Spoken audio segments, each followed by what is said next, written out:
तो ये सवाल बहुत कॉमन है, बहुत सिंपल सा है लेकिन बहुत इम्पोर्टेंट है। आपके घर में एक न्यूबॉर्न बेबी है, आप उसको पहली बार खाना कब दोगे? कितना दोगे? कैसे दोगे? और ऐसा क्या दोगे जिससे कि उसका बेस्ट फिजिकल और मेंटल ग्रोथ हो पाए? अब नए पेरेंट्स के साथ एक बहुत बड़ा चैलेंज है, क्योंकि वो बेस्ट करना चाहते हैं अपने बच्चे के लिए। तो वो नॉलेज को कंज्यूम करना शुरू करते हैं, इंटरनेट पे सर्च करना शुरू करते हैं। व्हाट्सएप यूनिवर्सिटी होती है जहाँ पे बहुत ज्ञानी लोग रहते हैं, उनसे आप जो कुछ मिल रहा है आप कंज्यूम करना शुरू कर देते हो। मोस्टली आप नेगेटिव कंज्यूम करते हो। आपके घर में बहुत सारे लोग होते हैं, आपके पेरेंट्स, इन लॉज, पड़ोसी। अब इतनी सारी जो ये नॉलेज होता है, इतना सारी जो ये इन्फॉर्मेशन होती है, आप कंज्यूम करके सोक करके बैठ जाते हो। और अब आपको पूरी तरह डाउट्स हो जाता है कि करें तो करें क्या। आप अपने डॉक्टर्स के पास जाते हो। डॉक्टर भी जो है एलोपैथिक डॉक्टर, उनके एक साइंटिफिकली प्रूवन उनके पास एक प्रोटोकॉल होता है, एक स्टडी होती है जिसकी बेसिस पे वो बात करते हैं। लेकिन कहीं ना कहीं आयुर्वेद का एक एंशियंट विजडम भी है। मैं एलोपैथिक डॉक्टर होने के बावजूद मुझे लगता है कि आयुर्वेदा का बहुत इंपॉर्टेंट रोल है खानों की, फलों की तासीर को लेके। एक एक एक जो एंशियंट विजडम चले आ रहा है उसको आप डिनाई नहीं कर सकते हो। तो हमारे रिचुअल में अलग अलग कल्चर के हिसाब से कुछ रिचुअल्स होते हैं, उसकी भी कुछ ना कुछ मीनिंग होती है। तो जब मैंने उनको स्टडी किया तो मुझे लगा कि ये कोई एक बात सही नहीं हो सकती है।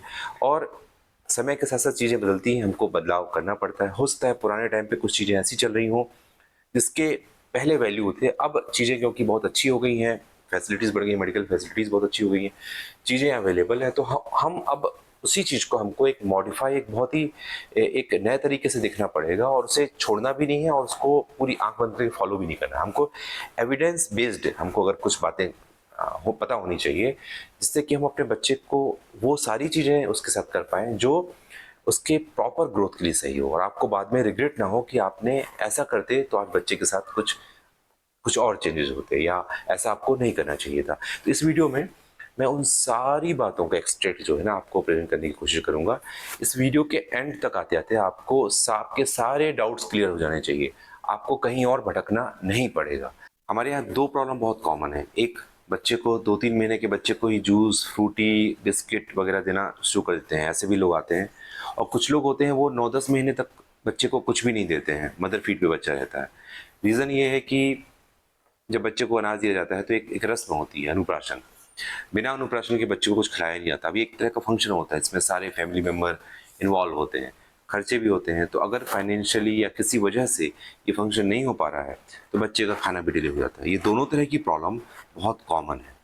तो सही टाइम क्या है वो कॉम्प्लीमेंट्री फीडिंग स्टार्ट करने का? अब देखो, जो मंचिंग और बाइटिंग रिफ्लेक्स होता है, जो ये मैंडिबल होती है, लोअर जॉ होती है, इसकी जो बाइटिंग और मंचिंग, ये वाला जो मूवमेंट होती है, ये 5 महीने की उम्र में सही ढंग से शुरू हो जाती है। दूसरा जो गैग रिफ्लेक्स होता है, जैसे बच्चे को, छोटे बच्चे को अगर आप सॉलिड दोगे तो यहाँ गैग रिफ्लेक्स होता है, उसको उसको अंदर ना जाए उसको रोकने के लिए एक रिफ्लेक्स होता है जिसको बोलते हैं गैग रिफ्लेक्स। वो सॉलिड को बाहर की तरफ फेंक देता है। वो लगभग लगभग 7 महीने पर आके वो धीरे धीरे करके कम हो जाता है, मतलब कि बच्चे के अंदर जाने की ताकत, जाने के लिए एक रास्ता साफ हो जाता है। टंग जो होता है, उसकी जो लेटरल मूवमेंट होती है, ये वाली, ये लगभग लगभग 8 से 12 महीने की उम्र में बिल्कुल सही हो जाती है। ये वाली मूवमेंट, टंग की जो कंप्लीट रोटेटरी मूवमेंट होती है, वो लगभग लगभग 12 से 18 महीने में पूरी हो जाती है। तो इस तरह से एक न्यूबॉर्न होता है, तैयार होता है मदर मिल्क से लेके एक सॉलिड लेने के लिए। तो जो सही उम्र होती है जिस वक्त आपको बच्चे को इंट्रोड्यूस करना है, वो आपको याद रखनी है 6 मंथ। 6 मंथ से हम शुरू करेंगे। कैसे करते हैं वही हम बात करते हैं। तो खाने में होगा क्या? देखो, हम खाने को ना 4 हिस्से में डिवाइड करके रखते हैं। एक, बल्की पोर्शन, ये जो मेन बल्की पोर्शन होता है ये सीरियल्स का होता है, जैसे कि व्हीट हो गया, गेहूं, जौ, बाजरा, मिलेट्स, ये सारे के सारे जो होते हैं, मेन जो राइस, ये सारा सीरियल्स जो होते हैं, ये मेन बल्की पोर्शन होता है। तो बल्की पोर्शन में सीरियल्स होता है और रूट्स होते हैं, जैसे कि पोटैटो हो गया, स्वीट पोटैटो हो गया, कैरेट हो गया, ये सारे के सारे जो होते हैं ये मेन बल्की पोर्शन होगा, जिसको हम बोलते हैं स्टेपल फूड, मेन बल्की पोर्शन। इसमें हम मिलाते हैं प्रोटीन। प्रोटीन में क्या क्या आ जाएगा? सारी लेग्यूम्स, दाल आती हैं, सारी तरह की दाल, तुअर दाल, मसूर की दाल, मूंग की दाल, ये सारी दालें प्रोटीन सप्लीमेंट्स में आएंगी। प्रोटीन में दालों के साथ साथ होता है नट्स, जैसे कि बादाम, ग्राउंड नट, मूंगफली और बादाम आ गया। और मिल्क के प्रोटीन होते हैं जैसे कि पनीर हो गया, कर्ड हो गया, चीज़ हो गया, ये प्रोटीन। तो पहला हमारा स्टेपल फूड हो गया। इसमें होना चाहिए प्रोटीन। प्रोटीन में लेग्यूम्स, दाल आ गई, सारी तरह की दाल हो गई, नट्स हो गए, ग्राउंड नट, बादाम, और हमारा मिल्क वाला प्रोटीन जैसे कि पनीर हो गया, चीज़ हो गया, कर्ड हो गया है। तो ये सारा हो गया प्रोटीन। तीसरी चीज़ होती है वाइटामिन। वाइटामिन कहाँ से हमको मिलते हैं? फ्रूट्स से और वेजिटेबल्स से। तीन चीज़ें हो गई। स्टेपल फूड, मेन बल्कि फूड, इसमें हो गया प्रोटीन, प्रोटीन का मैंने बता दिया। वैसे हो गया विटामिन, विटामिन में क्या क्या हो गया? फ्रूट्स और वेजिटेबल। चौथा हिस्सा होता है एनर्जी का, कैलोरी का। ये किससे मिलता है हमको? फैट। उसमें हमने ऑयल मिला दिया या घी मिला दिया, शुगर मिला दिया, जैगरी गुड़ मिला दिया, ये उसमें हम ऐड कर देते हैं। तो ये चार चार जो एक हिस्से में ये चीज़ें होती हैं। एक मेन फूड स्टेपल, उसमें प्रोटीन, विटामिन और एनर्जी कैलोरी वाला, इनसे मिलके पूरा का पूरा एक फूड स्क्वायर बनता है। तो खाने में क्या होना चाहिए हमको मालूम चल गया, लेकिन अब शुरुआत कैसे करें? देखो, सबसे पहले 3-4 चम्मच 3-4 बार दाल का पानी पिला देना। दाल, तुअर की दाल ले लेना या मूंग की दाल ले लेना। 3-4 चम्मच 3-4 बार दाल का पानी। नेक्स्ट डे क्या करना, उस दाल के पानी को गाढ़ा कर देना और हल्का सा थोड़ा सा उसमें चावल, पका हुआ चावल भी मिला देना और उसको अच्छे से ब्लेंड कर देना। ये नेक्स्ट डे करना। वैसे ही 3-4 चम्मच 3-4 बार। अब जो 6 से 8 महीने के बच्चे के लिए जो अमाउंट होना चाहिए वो कितना होना चाहिए?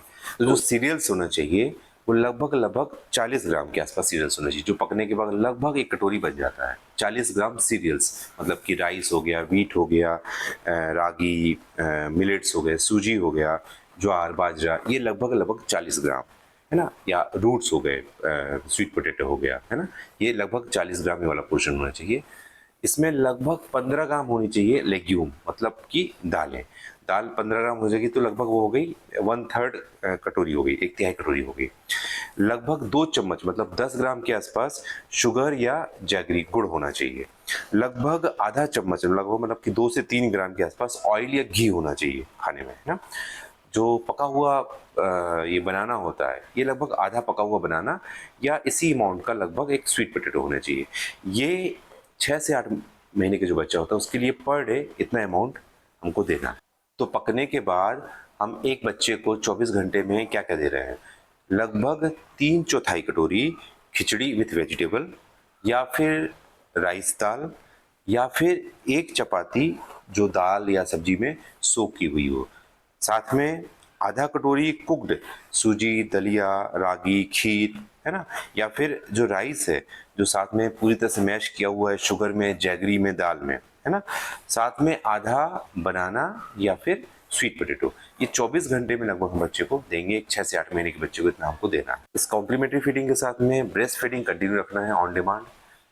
9 से 11 महीने का जब बच्चा आएगा तो अमाउंट हमको बढ़ा देना है। जैसे कि सीरियल से वो लगभग हमको 50 ग्राम देना है, दाल लगभग 20 ग्राम चाहिए एक दिन में, मिल्क दे सकते हैं 150 ml एक्स्ट्रा अलग से ऊपर से, बनाना, एक बनाना दे सकते हैं पूरा, साथ में 100 ग्राम स्वीट पोटैटो दे सकते हैं। लगभग 10 ग्राम, मतलब कि 2 चम्मच आप इसको जैगरी गुड़ का यूज़ कर सकते हैं या फिर शुगर भी दे सकते हैं। आधा चम्मच ऑयल या घी दीजिए, शुगर को थोड़ा अवॉइड ही करना है, आप गुड़ दीजिए। 2 से 3 ग्राम, मतलब कि आधा चम्मच आपको ऑयल या घी यूज़ करना है। और ग्रीन लीफी वेजिटेबल्स होती हैं या फ्रूट्स होते हैं, ये भी आप इसको एक पूरे दिन भर में इंक्लूड कीजिएगा। तो आपकी जो दिन भर की डाइट होगी कुछ इस तरह से होगी कि सुबह उठे आपने बच्चा तो उसको लगभग आधा कटोरी उसको उपमा दे दिए, है ना, या फिर सूजी को दे दिए, सूजी को पकाकर उसका सूजी का हलवा जैसे बना कर दे सकते हैं, या दलिया बना दें, रागी बना दें, या फिर उसको राइस दे दें, राइस दाल के साथ में राइस दे दें, या चपाती लें उसको उसको मैश करके दाल के साथ खिला सकते हैं, उसमें थोड़ी सी जैगरी मिलाकर आप दे सकते हैं। थोड़ी देर के बाद 2 से 3 घंटे के बाद जो मिड मॉर्निंग का टाइम होता है उसमें आप इसको एक बनाना खिला दें या फिर एक पोटैटो दे दें उसको मैश करके। आफ्टरनून में लगभग उसको आप इसको आधा कटोरी खिचड़ी दे दें, साथ में वेजिटेबल रहे, या फिर दाल चावल दे दें, है ना, लगभग 1 कटोरी दाल चावल खिला सकते हैं। तो पकाने के बाद आप उसको दे क्या रहे हो, लगभग आधा कटोरी आपने उपमा दे दिया या सूजी बना दी, है ना, या दलिया दे दिया मॉर्निंग में, या रागी दे दिया, या राइस दे दिया, पका हुआ राइस दे दिया, साथ में आप उसमें थोड़ा सा दाल मिला दिया, या चपाती लिया उसको अच्छे से क्रश करके उसको उसमें दाल मिला दिया, थोड़ा सा जैगरी मिला दिया, है ना, मिड मॉर्निंग में, मतलब कि लगभग 2 घंटे के बाद, जो मॉर्निंग में आपने दी उसके लगभग 2 घंटे के बाद आप उसको एक बनाना दे दीजिए, या एक छोटा स्वीट पोटैटो दे दीजिए, लगभग 100 ग्राम के आसपास उसको मैश्ड पोटैटो दे दीजिए। आफ्टरनून में आने के बाद उसको आधा कटोरी लगभग उसको खिचड़ी विथ वेजिटेबल ये दे दिया, या दाल चावल दे दिया विथ वेजिटेबल, या एक चपाती दिया उसको अच्छे से दाल में मिक्स करके दे दिया, या कर्ड के साथ दे दिया, है ना, विथ सम वेजिटेबल्स। इवनिंग में उसको आपने 1 कप मिल्क दे दिया, साथ में थोड़ा जैगरी मिला दिया या थोड़ी शुगर मिला दिया। नाइट में लगभग आधा कटोरी खिचड़ी दी, फिर से दाल चावल दे सकते हैं नाइट में भी, या आधा चपाती लिया उसको दाल में और वेजिटेबल में अच्छे से मैश करके आपने वो दे दिया। तो ये पूरे 9 से 11 महीने, 9 से 12 महीने के लगभग के बच्चे के लिए पूरी डाइट होनी चाहिए। साथ में ब्रेस्ट फीडिंग जो है आप उसको ऑन डिमांड बीच बीच में देते रहेंगे। तो लगभग ये 1 साल के बच्चे के लिए पूरा कॉम्प्लीमेंट्री फीडिंग का एक आइडिया है। इस वीडियो से रिलेटेड जो क्वेश्चन मुझे मिलेंगे उसके बेसिस पे मैं एक और बनाऊंगा, क्योंकि सवाल बहुत सारे होते हैं। 1 साल से छोटे बच्चे के लिए तो बहुत सवाल होते हैं, कैसे देना है, क्या देना है, और कल्चर के हिसाब से, रिलीजन के हिसाब से भी हम बहुत सारी चीज़ें इंक्लूड कर सकते हैं, है ना। तो वो नेक्स्ट वीडियो में मैं वो सारी चीज़ें कवर करूँगा।